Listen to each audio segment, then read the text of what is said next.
안녕하세요. 정보가 세상을 바꾼다의 인포뱅크입니다. 이번에 전해드릴 내용은 중국 폴더블폰 또 굴욕, 조금만 펼쳐도 180도 벌러덩이에 대해서 한번 알아보도록 하겠습니다. 여러분의 구독, 좋아요, 그리고 필요하시면 알람 설정까지 부탁드리겠습니다. 지금 글로벌 폴더블폰 시장을 독주하던 삼성전자에게 중국 제조사들이 삼성 디스플레이에서 폴더블용 디스플레이를 받으면서 삼성 따라하기를 진행하고 있습니다. 폴더폰 시장 개화 초기 삼성 갤럭시 폴드와 인폴딩, 아웃폴딩을 놓고 경쟁하던 화웨이도 새 제품을 내놓았는데 삼성과 동일한 인폴딩을 따라하기 시작을 했죠.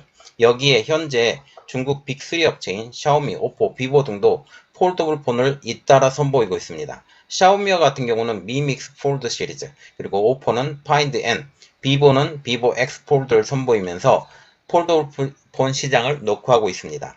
이러한 가운데 삼성전자는 기술력으로 이들을 압도하고 있죠. 중국산 폴더블폰 덕분에 삼성전자의 기술력이 도드라지는 현상이 벌어지고 있는 것입니다. 그것은 바로 삼성전자가 갤럭시 Z 폴드4, Z 플립4에서 강조하고 있는 플렉스 모드.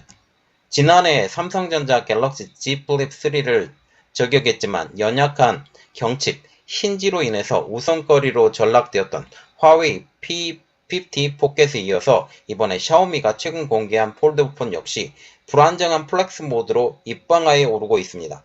왜냐하면 지금 샤오미 같은 경우는 플렉스 모드를 아예 적용하지 않았기 때문이죠. 이렇듯 삼성전자는 기술력으로 중국 폴더블폰을 눌러버리는 오히려 삼성전자의 인기만 더욱더 올리는 꼴이 되고 있습니다. 그래서 알아봤습니다. 중국 폴더폰도 굴욕, 조금만 펼쳐도 180도 벌러덩입니다. 지난 11일 샤오미는 플래그십 스마트폰인 샤오미 미믹스 폴드 2 출시 행사를 열고 제품을 공개했죠. 샤오미는 미믹스 폴드 2의 카메라도 강화하고 접었을 시에 두께도 줄이는 등 전작의 일부 단점들을 개선한 것으로 보이고 있습니다. 샤오미가 미믹스 폴드 2 공개일을 삼성전자 갤럭시 Z 폴드 4와 Z 플립 4를 공개한 바로 다음날 공개한 것도 샤오미가 갤럭시 폴더블 시리즈를 의싱했다라고 평가할 정도이죠. 하지만 이번에도 내구성의 문제를 드러냈습니다. 샤오미가 미믹스2 공개한 직후 인터넷 커뮤니티를 중심으로 해당 제품의 경첩 문제를 지적하는 글들이 올라왔기 때문이죠. 문제는 플렉스 모드, 미지원입니다.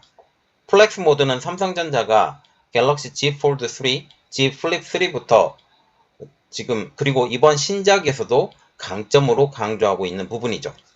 폴더블 폰을 일정 각도로 접은 상태에서 사진을 찍거나 영상을 찍거나 그리고 영상을 시청하는 등 두 손을 사용하지 않고서도 활용할 수 있도록 지원하는 방식입니다. 그래서 접어서도 그것을 고정시키는 방식, 그래서 플렉스 모드라고 불리는 것이죠. 유튜브 채널인 폴드 유니버스 등에는 미믹스 폴드 2의 프리스탑 기능 미지원을 지적하는 두 개의 영상이 올라왔습니다. 영상에 따르면 미믹스 2는 화면이 접히는 각도가 약 90도가 넘어서면 자동으로 180도까지 펴지고 맙니다. 갤럭시 폴더블 시리즈의 강점으로 여겨지는 접어서 셀카 모드를 완전히 지원하지 않는 상황이죠.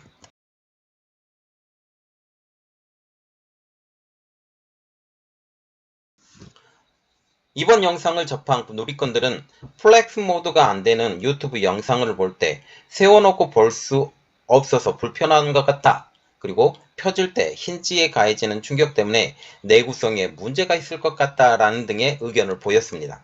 한편 삼성전자는 지난 2020년 갤럭시 Z 폴드 2와 Z 플립 1 시리즈 출시 때부터 플렉스 모드를 지원하기 시작을 했는데요. 앞서서 작년 화웨이가 출시한 갤럭시 Z 플립 닮물꼴인 P50 포켓은 90도 이상 각도에서 지탱되지 않는 단점을 그대로 드러냈고 이번에 미믹스 폴드 2도 마찬가지였다는 거죠. 화웨이는 언팩 당시 삼성 갤럭시 Z 플립 3의 두께를 직접 저격을 했지만 향후 불안정한 플렉스 모드뿐 아니라 화면이 쉽게 깨지는 것과 같은 불안한 내구성이 소비자들로부터 알려지게 되면서 되려 삼성전자의 폴더블 폰의 내구성이 더 각광받는 계기가 되었습니다. 이번에도 마찬가지로 샤오미는 미믹스 폴드 2의 얇은 두께 등을 강점으로 내세웠지만 힌지 고정력 문제가 드러나면서 다시 한번 삼성의 폴더블 폰의 강한 내구성이 조명받을 것이라는 관측이 나오고 있죠. 샤오미 미믹스 폴드 2와 같은 날 공개한 모토로라 레이저 3는 일단 초반 호평을 오르고 있습니다. 경쟁사 대비 눈에 띄게 큰 커버 스크린과 전작 대비 개선된 디자인 때문이죠. 한편 삼성전자는 16일부터 갤럭시 Z 폴드 4, Z 플립 4 사전 예약을 시작을 합니다. 중국 업체들이 삼성전자의 갤럭시 폴드 폰을 견제하는 것은 폴더블 폰의 중국 내 판매량 때문이죠.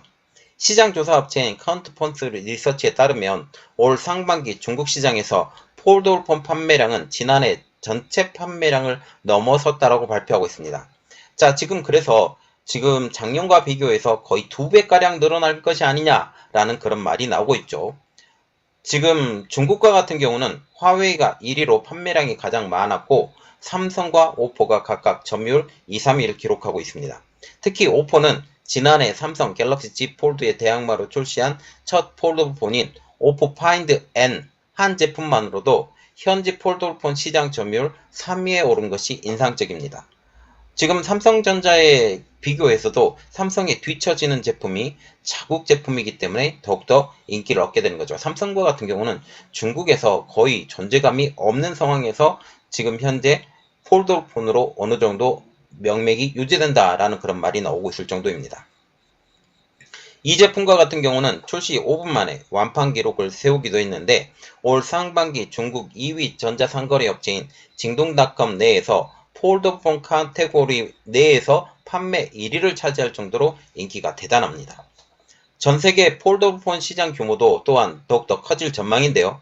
글로벌 시장 조사 업체인 카날리스에 따르면 전세계 폴더폰 시장 규모는 올해 1,400만 대에서 2024년 3천만 대를 돌파할 것으로 예상하고 있습니다.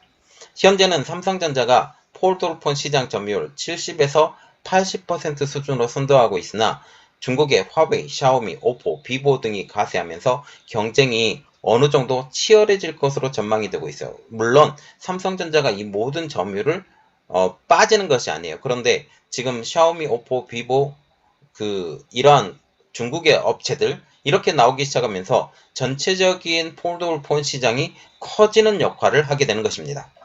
카운트포인트 리서치는 올 하반기 4개에서 5개의 새로운 폴더폰이 출시되며 시장 경쟁은 더욱더 치열해질 것이라고 내다보고 있습니다. 그러나 지금 삼성전자가 오히려 다른 폴더폰 때문에 더욱더 도드라지는 모습을 보인다는 것, 이것은 삼성전자에게 호재로 작동하고 있는 것이죠.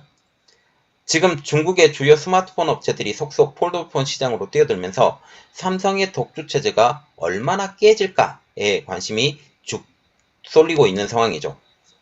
아쉽게도 지금 중국 내 폴더폰 시장에서 삼성의 점유율은 2위입니다. 전 세계 시장 점유율의 1위였던 삼성전자가 중국에서 2위라는 사실이죠. 좀 아이러니하긴 하지만 지금 삼성전자와 같은 경우는 이전에 한한령 때문에 많이 빠져있는 상황이죠. 시장조사 업체인 IDC에 따르면 지난해 중국 폴더폰 출하량은 전년 대비 25% 증가한 150만 대, 화웨이가 49.3%로 점유율 1위, 그리고 삼성전자가 28.8%, 샤오미가 13.2%, 오포가 6.1% 순으로 이 뒤를 따르고 있습니다. 중국은 후발주자이지만 시간이 지나면 지날수록 중국 업체들의 속속들인 등장, 그리고 여러가지 폴더폰 모델의 등장, 이것으로 인해서 결국 폴더블 폰 시장이 연착륙할 것으로 예상이 되고 있습니다. 자, 지금 보시면 중국의 폴더블 폰이 삼성 디스플레이의 폴더블 시트를 사용함에도 불구하고 삼성전자의 기술력을 따라가지 못한다. 그래서 지금 삼성전자도 중국의 폴더블 폰이 출시되는 것을 굉장히 반기고 있는 상황이에요. 왜냐하면 전체적인 규모 자체가 커지기 때문이죠. 그러나 그들이 열심히 따라오게 되면 이것도 또 문제가 될 것이다. 그러나 이렇게 판매가 되면서 삼성 디스플레이의 이 폴더블 폰용 디스플레이가 지금 주름 잡고 있다. 거의 대부분 90% 이상이 삼성 디스플레이 제품을 사용하고 있다라는 것을 우리가 알 수가 있습니다. 자, 그리고 이번 제품을 통해서 미믹스 폴드 2를 통해서 오히려 삼성전자가 더 우위로 나가는 그런 모습이 보이고 있는 상황이죠. 그리고 화웨이 같은 경우도 이전에 아웃폴딩 방식이 더 낫다라고 얘기를 했었지만 결국은 삼성의 인폴딩 방식까지 적용해야 되는 그러한 상황으로 인정받을 수밖에 없는 상황이 되는 거죠. 이후에 삼성전자와 같은 경우는 이 여러 가지 폰을 새롭게 준비하는 것으로 알려지고 있지만 이것에 대해서는 이제 이야기가 나오게 되면 여러분들에게 더 자세히 알려드리도록 하겠습니다. 마지막으로 삼성전자에서 나온 선전 영상을 보면서 이번 내용을 마치도록 하겠습니다. 감사합니다.